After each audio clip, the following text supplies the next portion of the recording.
नहीं लूंगा। मैंने कहा, बोला मैं पैसे देकर लूंगा। मैंने कहा ठीक है पैसे ले लीजिए, तो ले लिया। तो कुछ लोग ऐसे भी होते हैं।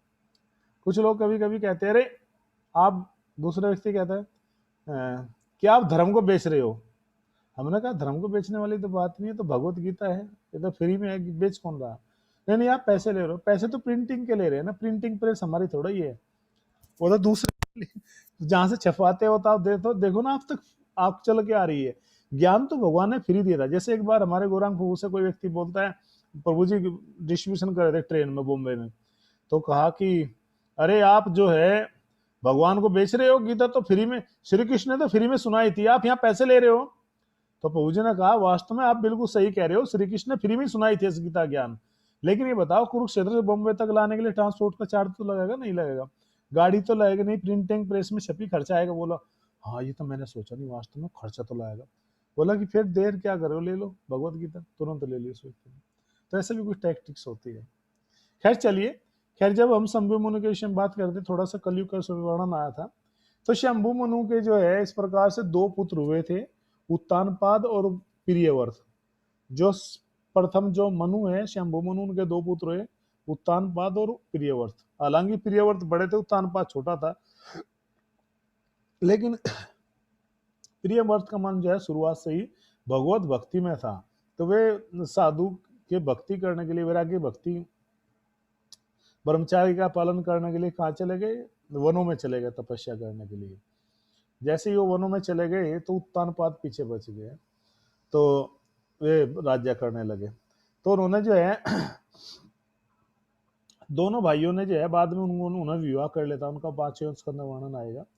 तो साथ के साथ जो द्वीप है उनके ऊपर राज्य किया था। केवल भारत एक छोटे शहर कोई देश पे नहीं किया, पूरी पृथ्वी को जो है 7 भागों में डिवाइड किया गया, जिनको 7 द्वीप बोलते हैं। 7 भागों में कौन कौन से, जैसे द्वीप के आज भी महाद्वीप के नाम से बोलते हैं, 7 महाद्वीप होते हैं ना। जैसे सबसे पहले सबसे बड़ा कौन सा है, एशिया है, फिर यूरोप है, फिर अफ्रीका है, अफ्रीका में भी 2 भाग है, एक अफ्रीका एक दक्षिण अफ्रीका, एक अमेरिका है, फिर दूसरा दक्षिण अफ्रीका अमेरिका है, तीसरा अगला जो है ऑस्ट्रेलिया है, और फिर उसके जो है इस तरह से ये 7 हो गए, ठीक है ना, ये 7 महाद्वीप हो गए। देवहूति उनकी पुत्री तथा कर्दम मुनि की पत्नी थी। जो ये कम जो है शंभु मनु जी है, उनकी एक पुत्री, 3 पुत्री थी, आकुति, प्रसूति, देवहूति। तो देवहूति का जो विवाह हुआ था कर्दम मुनि से हुआ था, जो अष्टांग योग में पूर्ण तरह से पूर्ण थी, और योग क्रिया के द्वारा ये अंग अष्टांग या अष्टांग बोला गया, अर्थात अर्थात योग क्रिया के 8 अंग है, उनको अष्टांग कहा गया है। जो उनमें निपुण थी, देवहूति कोई सामान्य स्त्री थी, यहाँ पर उनकी गुणों का वर्णन किया गया, विशेषता बताई गई है कि देवहूति भी अष्टांग योग में पूरी तरह से निपुण थी, अपने पति बिल्कुल, वो भी एडवांस लेडी थी, कोई आज के जैसी कोई स्त्री थी जिसको भाई खाना या चीजें, मतलब भौतिक चीजें नहीं, बल्कि उनको अष्टांग योग का भी इतना अच्छा अभ्यास था, यहाँ पर पता लगता है। अष्टांग योग के जो 8 अंगों में सबसे पहले आता है इंद्रिय निग्रह, अर्थात इंद्रियों को वश में किया जाए, इंद्रियों को हमेशा कंट्रोल में रखना चाहिए, वो हमारी कंट्रोल से, नियंत्रण से बाहर नहीं होना चाहिए। दूसरा है विधि विधानों का कठोरता से पालन करना, जो विधि है, रूल रेगुलेशन है, उनको हम कठोरता से पालन करें, वो भी अष्टांग योग का एक भाग है। तीसरा है विभिन्न आसनों का अभ्यास करना, अलग अलग आसन होते हैं अष्टांग योग के, उन सब का भी अभ्यास उसको आना चाहिए। चौथा है श्वास का नियंत्रण करना, जो श्वास लेते हैं वो कितनी लेनी है और कहाँ श्वास को रोकना है, ये अष्टांग योग का जो है स्टेप है चौथे नंबर का। 5वां है विषयों पर से इंद्रियों को हटाना, जो विषय है, इंद्रिय विषय है, जो उनसे इंद्रियों को हटा लेना। जिस तरह से आंख का विषय देखना है, आंख का विषय जो है देखना, यानी रूप जो है आंख का विषय है, जो श्रवण है, जो धौन जो सुनना है, वो कान का विषय है, जो सुगंध है वो नाक का विषय है, जो जीव है उसका विषय स्वाद है, और जो त्वचा है उसका विषय स्पर्श है। तो इन विषयों से हटा लेना है। इन विषयों के कारण ही तो लोग दुखी है ना संसार में, इन सब के द्वारा भोग भोगना चाहते हैं, धन के द्वारा, धन क्यों कमाना चाहते हैं व्यक्ति, ताकि वो भोगों में लगा सके आराम से जो है। और छठा है मन की एकाग्रता, मन को एकाग्र रखना। ये सब कला किसको आती थी, देवहूति को, जो शंभु मुनि की पुत्री थी। उसके बाद में अगला आता है ध्यान। जब ये सब विषयों से हो जाता है, 7वें नंबर पे वो ध्यान की स्थिति में हो जाता है। पहला है इंद्रिय निग्रह, लिख सकते हो। दूसरा है विधि विधानों का कठोरता से पालन करना। तीसरा है विभिन्न आसनों का अभ्यास करना। चौथा है श्वास का नियंत्रण करना। पांचवा है विषयों पर से विषयों पर से इंद्रियों को हटा लेना, इंद्रियों को अलग करना विषयों से। और छठा है मन की एकाग्रता, मन को स्थिर कर लेना। सातवां है ध्यान करना, और आठ है आत्म साक्षात्कार। मतलब अंतिम आत्म साक्षात्कार है, भगवान के विषय में पूरी तरह से जान लेगा, एकाग्रता हो जाना, सब कुछ। आत्म साक्षात मतलब है कि उस वस्तु के उसके वास्तविक रूप में देख ले। संसार है, मर्त है, संसार में सब कुछ समाप्त हो जाने वाला है। कभी कभी कुछ लोग बड़े बड़े गाड़ियों में, बड़े बड़े बंगलों में उनको अहंकार होता है, हम इतने बड़े व्यक्ति है, कोई सामने उनको जो है कोई वैल्यू समझते, लेकिन उसको नहीं पता होता कि भैया तुम भी एक कीड़े हो, तुम इस लोहे की प्लास्टिक की गाड़ी के खोल के अंदर बैठे हो गाड़ी के, ये भी एक कीड़ा है, सड़क पर खड़ा है, बात बराबर ही है। तो इस दृष्टिकोण से देखना कि सबके सब इस जीवात्मा भगवान के अंश है, इसको बोलते हैं आत्म साक्षात्कार। अर्थात जो ये जो सारे विषय है संसार के, उनके प्रति जो है गंभीरता पूर्वक जो है अपने ध्यान को लगाना। और प्राचीन काल में ऋषि मुनि अपने जीवन को पूर्ण बनाने के पश्चात ही संतान की उत्पत्ति करते। सबसे बड़ा महत्वपूर्ण बात यह है कि प्राचीन समय में जो भी ऋषि मुनि होते थे, वो तभी गृहस्थ आश्रम में प्रवेश करते। कभी कभी मुझे तो बहुत कन्फ्यूजन होता था, पता नहीं आपको होता नहीं है। शुरुआत में कहते थे कि देखो बड़े बड़े ऋषि मुनि है, वो शिष्ट जी है, इन सब ने तो विवाह किया है, ये विवाह क्यों नहीं करना चाहिए। मतलब पहले ये सोचता था, पता नहीं था ना कि ब्रह्मचारी जीवन और जो है प्रचारक का जीवन कितना अच्छा है, कितना जरूरी है। सोचते नहीं, गृहस्थ जीवन तो सब लोग अपना रहे, तो क्यों कर रहे। उसका कारण यही था कि गृहस्थ वे तभी बनते थे, जो बड़े बड़े जो ऋषि मुनि हुए हैं, जो सबके सब गृहस्थ आश्रम में हुए, ताकि वो पहले मतलब गृहस्थ आश्रम में जाने से पहले, शादी करने से पहले, वो अपने विषयों पर पूर्णतः नियंत्रण कर लेते थे, तभी वे गृहस्थ आश्रम में प्रवेश करते थे। आज के जैसे नहीं कि कोई नियंत्रण नहीं है और गृहस्थ आश्रम में प्रवेश किया और मतलब शादी कर लिया, शादी के नाम पर कुछ भी सब ठगी चल रही है देखा जाए तो। ठगी के नाम पर, मतलब शादी के नाम पर ठगी चल रही है, बाकी पीछे से क्या चल रहा है पर्दे के पीछे किसी को कुछ नहीं पता। पत्नी पति के अनुसार नहीं है, पति पत्नी के अनुसार, अर्थात एक दूसरे को धोखा दिया है। कोई गृहस्थ आश्रम नहीं, वो भी गृहस्थ आश्रम में ऋषि मुनि तभी प्रवेश कर, जब पूरी तरह से नियंत्रण हो जाते थे, अपनी इंद्रियों को वश में कर लेते, तब वे गृहस्थ आश्रम में प्रवेश कर देते। किसके लिए?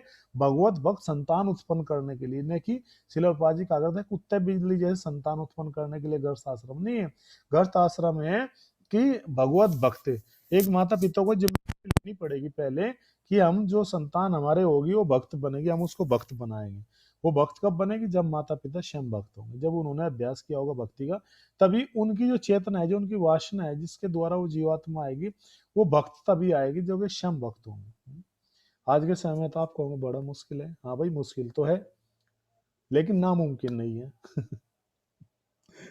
आप हमें पूजी कभी कभी कौन सी बात कहते हैं, हाँ भैया मुश्किल तो है, थोड़ा कठोर तो है, लेकिन नामुमकिन नहीं है। ऐसे बहुत सारे वक्त है। अर्थात उस विषय को बनाने के लिए ही वे संतान उत्पत्ति करते थे, अन्यथा यदि वे ऐसा नहीं करते थे, अन्यथा वे ब्रह्मचर्य जीवन का ही पालन करते थे।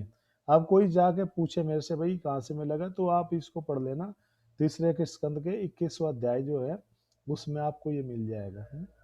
यहाँ पर प्रभुपाद जी तात्पर्य में कह रहे हैं कि ब्रह्मचर्य पूर्ण करने के पश्चात ही वे जो है गृहस्थ आश्रम में प्रवेश करते हैं, अन्यथा वे पूरी तरह से ब्रह्मचारी का ही पालन करते, धारण करते। और आत्म साक्षात्कार योग की सिद्धि के लिए ब्रह्मचर्य का पालन करना परम आवश्यक है। जिस किसी को आत्म साक्षात करना है, अपने जीवन को जानना है, अपने जीवन को आत्म सेल्फलाइजेशन करना है, वास्तव में वस्तु को सही रूप में देखना है। ज्ञान का मतलब होता है उस वस्तु को उसके सही रूप में देखना, इसको देखना है, इसको जानना है। तो ऐसे व्यक्ति को निश्चित रूप से जो है ब्रह्मचर्य का पालन करना चाहिए, चाहे उसमें कोई भी हो, स्त्री पुरुष, सबको एक संयमित जीवन जीना चाहिए। अगर जो लोग ब्रह्मचर्य का पालन नहीं करते, अपने जीवन शक्ति को ऐसे नष्ट करते हैं, तो उनका जीवन उनका जो मन होता है कभी भी एकाग्र नहीं होता, वो में डिस्टर्ब बना रहता है। न सिद्धि में आपनोति न शांति प्राम गति में। जो योगा अभ्यास नहीं करते अर्जुन, जिनका मन एकाग्र नहीं है, भगवत गीता भगवान कह रहे ना उनके जीवन में सिद्धि आती है, ना शांति आती है, ना उनको परम गति भी मिलती, वो हमेशा डिस्टर्ब रहती है। और वैदिक धर्म ग्रंथों में कहीं पर भी यह नहीं बोला गया कि आप इंद्रिय तृप्ति के लिए भोग करो। और वैदिक धर्म ग्रंथों में कहीं पर भी ये बात नहीं कही कि तुम खूब इंद्रिय तृप्ति करो, तुम भौतिक भोग, भौतिक जीवन जियो बिल्कुल थर्ड क्लास के जैसा, और किसी दुष्ट को धन देकर के महान योगी बन जाओ। जैसा कि आज के समय में बड़े बड़े लोग योगी बनने का ढोंग करते हैं, बड़े बड़े पोस्टर छपवाते हैं योगी है, वे योगी नहीं है, वास्तव में वे भोगी है, जो भौतिक दृष्टि से अपना जो है पीछे से एजेंडा चलाते हैं, फिर बाद में उनके बहुत सारे स्कैंडल पकड़े जाते हैं। वे योगी नहीं हो सकते। योगी वही है जो इन विधि विधानों का पालन करेगा। ये 8 जो हमने बताए हैं, जो जिसको आत्म साक्षात कर लिया है, वही योगी बनने का अधिकारी, अन्यथा कोई नाम लिखने से कोई योगी नहीं बन जाता। कहते हैं कि हे ऋषि आप मुझे बताओ। कौन कह रहे? विदुर जी कह रहे हैं आगे किनसे? मैत्रेय मुनि जी से कि महात्मा जी आप मुझे बताओ, ब्रह्मा जी के पुत्र जो दक्ष है और रुचि ने, प्रजापति रुचि ने शंभु मनु की 2 और दूसरी जो पुत्रियां थी, कौन थी? आकुति और परसुति, उनसे किस प्रकार से विवाह किया है और कौन सी उनसे संतान उत्पन्न की? आकुति से दक्ष ने विवाह किया था और परसुति से ऋषि प्रजापति ने। और वे महापुरुष जिन्होंने सृष्टि के आरंभ में संतान वृद्धि में, जो महापुरुष जिन्होंने सृष्टि के आरंभ में संतान वृद्धि के लिए, सृष्टि की वृद्धि के लिए जो है संतान वृद्धि में योगदान दिया था, वे ही प्रजापति कहलाए। प्रजापति का अर्थ है कि वे वैसे महापुरुष लोग, योगी लोग जिन्होंने सृष्टि के मतलब वृद्धि में आगे योगदान किया था, वे प्रजापति कहलाए। प्रजापति का अर्थ ये है, ब्रह्मा जी की इच्छा से। तो और कह रहे कि ब्रह्मा जी से अनेकों संतान पाने के आदेश, ब्रह्मा जी ने फिर आकर के उनको आदेश दिया था कि अनेकों संतान तुम उत्पन्न करो। के पश्चात कर्दम मुनि जी ने सरस्वती नदी के तट पर 10,000 वर्षों तक तपस्या की थी। ब्रह्मा जी आए थे कर्दम मुनि जी के पास कि आपको विवाह करना है, गृहस्थ आश्रम में प्रवेश करना है, और जो है तीसरे दिन जो आय से कौन आएंगे? शंभु मनु जी आएंगे अपनी पुत्री को लेकर के, देवहूति को। देवहूति बहुत सुंदर थी, इतनी सुंदर थी, जितने उसके अंदर ये गुण बताए गए हैं, इतनी सुंदर उसके, मतलब वो गुणों से तो सुंदर थी, साथ ही साथ उसका जो मतलब देवहूति के जो वर्चू, जो क्वालिटी थी, वो भी बहुत ज्यादा थे। क्यों थे? क्योंकि एक बार इतनी सुंदर थी कि वे, एक देवता ने उनको जब महल के ऊपर खेल रही थी अपनी गेंद से, तो उनको देख लिया और अपने विमान से देखा, तो वो चक्कर खाकर नीचे गिर गए थे। वो भी अपने विमान से गिर गया, एक्सीडेंट हो गया। मतलब इतनी सुंदर थी देवहूति। और उसको अब विवाह कहाँ करा रहे हैं? बिल्कुल बिल्कुल एक फक्कड़ मात्रों से, जो सरस्वती नदी के आश्रम तट पर बैठकर कुटिया बना करके योग अभ्यास कर रहे हैं। आजकल तो अगर किसी की बेटी थोड़ा पढ़ लिख ले तो उनको बिल्कुल हाई क्लास का लड़का चाहिए, ये चाहिए उसके पास गाड़ी हो, ये चाहिए, फिर कहते हैं कि ऊपर कितना आमदनी कितनी है, कितने उसके पास फ्लैट है, कितना बैंक बैलेंस है, ही चाहिए। गुणों कोई चर्चा नहीं है। और शंभु मुनि जी जो मानव जाति के पिता है, मनु महाराज, सबसे पहले जो मनु है, वो श्याम अपनी बेटी को लेकर के, इतने बड़े राजघराने की बेटी को लेकर के महात्मा के पास आ रही है। आज के समय में अगर कोई बोलेगा तो कहेंगे पागल हो गए, वो क्या दे देगा, उसके पास क्या है? कोई महात्मा शादी करानी चाहिए, महात्मा के लिए थोड़ा ही होता है। नहीं, बताओ कितना पैसा है। और यहाँ पर देखो, मतलब बिल्कुल भक्ति का मतलब ये कि क्योंकि पिता को पता है कि मेरी बेटी सुखी रह सकती है, तो एक संत व्यक्ति के पास, क्योंकि जिस व्यक्ति की स्वयं की इच्छा इतनी होगी, वो मेरी बेटी की कैसे इच्छा पूरी करेगा, कैसे प्रसन्न करेगा।